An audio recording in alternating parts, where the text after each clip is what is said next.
Hello friends, welcome to my channel.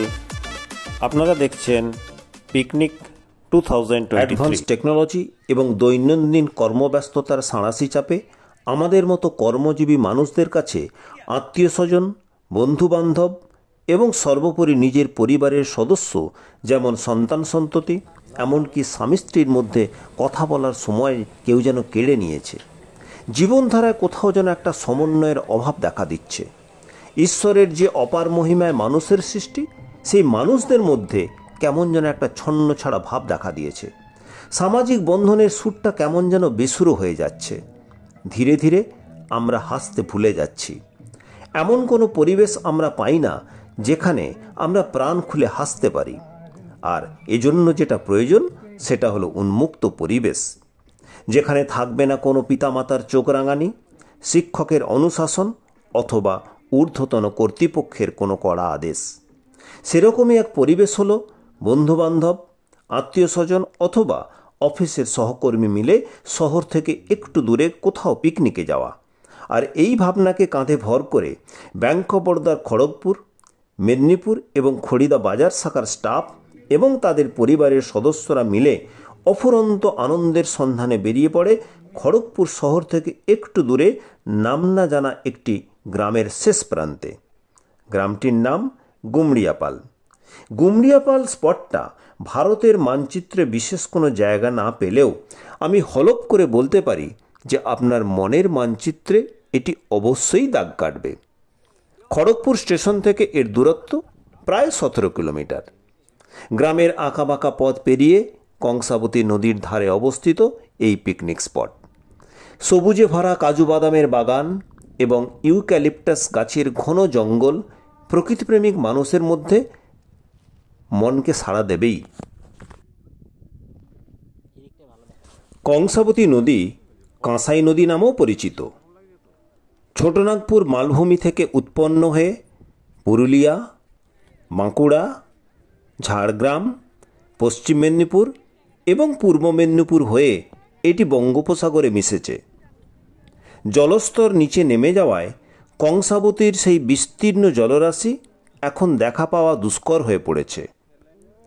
এখন অবশ্য এই নদীতে জলের কোনো স্রোত নেই এবং স্রোত না থাকায় হাঁটু জল পেরিয়ে গ্রামের মানুষ নদী পারাপার করে।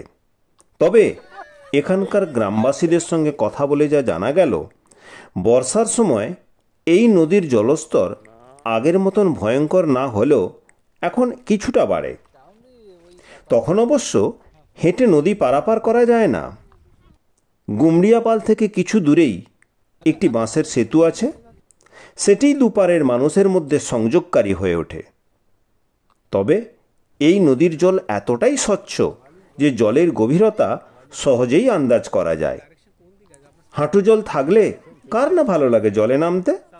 আর সেজন্যই বড়রা তো বটেই, এখন ছোট্ট শিশুরাও জলে নেমে খেলতে পারে। একবার খেলতে শুরু করলে শিশুরা তো জল থেকে উঠতেই চায় না। আর সোশ্যাল মিডিয়ার যুগে আপনিও কিছু সেলফি তুলে কয়েকটা মুহূর্তকে আপনার বন্ধুবান্ধব এবং প্রিয়জনের মনের মণিকোঠায় জায়গা করে নিতে পারেন।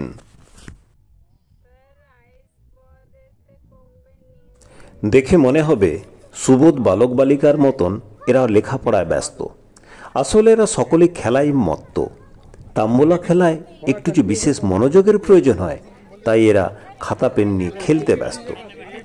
কেউ বা খেলা শুরুর আগে ঈশ্বরের আশীর্বাদ নিয়ে খেলা শুরু করে, আবার অন্যদিকে কেউ বা নিজেদের মধ্যে একটু সলা পরামর্শ করে নিতে ব্যস্ত। কারণ প্রশ্ন যাই আসুক না কেন, সঠিক উত্তর দিলে তবেই তো উত্তীর্ণ হওয়া যাবে। আর এই ছোট্ট বালকটি প্রতিজ্ঞা করেছে যে সে তাঁবুর ভেতরে বসেই পড়াশোনা করবে। কংসাবতী নদীর পাড়ে সবুজে ভরা বিস্তীর্ণ খেলার মাঠ, ফুটবল অথবা ক্রিকেট খেলার জন্য যাকে আদর্শ মাঠ বলা যেতে পারে। এত সুন্দর এবং এত বড় মাঠ দেখে কোনো ক্রিকেট প্রেমী মানুষ কি নিজেদেরকে বেঁধে রাখতে পারে? অল্প সময়ের মধ্যেই নিজেরাই দুটি টিম গঠন করে নেয়, খড়গপুর ভার্সেস মেদিনীপুর টিম। টসে জিতে টিম খড়গপুর প্রথমে ব্যাট করতে নামে।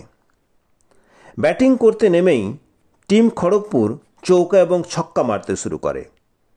এরই মধ্যে একটি ব্যাটকে হাওয়ায় ভাসতে দেখে সকলের চক্ষু তো চড়ক গাছ।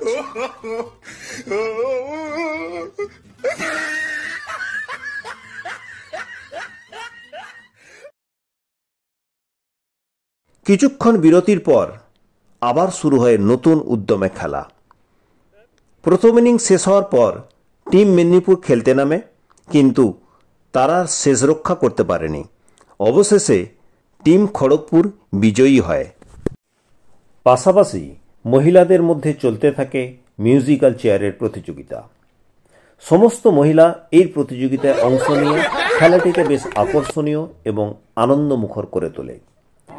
সকলে অংশগ্রহণ করলেও খেলার নিয়ম অনুযায়ী মাঝপথে অনেককেই ডিসকোয়ালিফাই হতে হয়, কিন্তু কোনো মহিলার মুখের মধ্যে বিষাদের ছাপ দেখা যায়নি। আনন্দের সঙ্গে সকলেই খেলাটিকে বেশ উপভোগ করেছে। ব্যস্ততা এবং একঘেয়েমির জীবনে ঘরোয়া মহিলাদের কাছে এই অপার আনন্দ এক মৃত্যুঞ্জয় মন্ত্রের মতো কাজ করে, আর সেজন্যই তো এই পিকনিকের আয়োজন। সবশেষে বিজয়ী প্রার্থীদের মধ্যে পুরস্কার বিতরণ করে উৎসাহিত করা হয়, বিশেষ করে শিশু এবং মহিলাদের, কারণ কান টানলে তবেই তো মাথা নড়বে।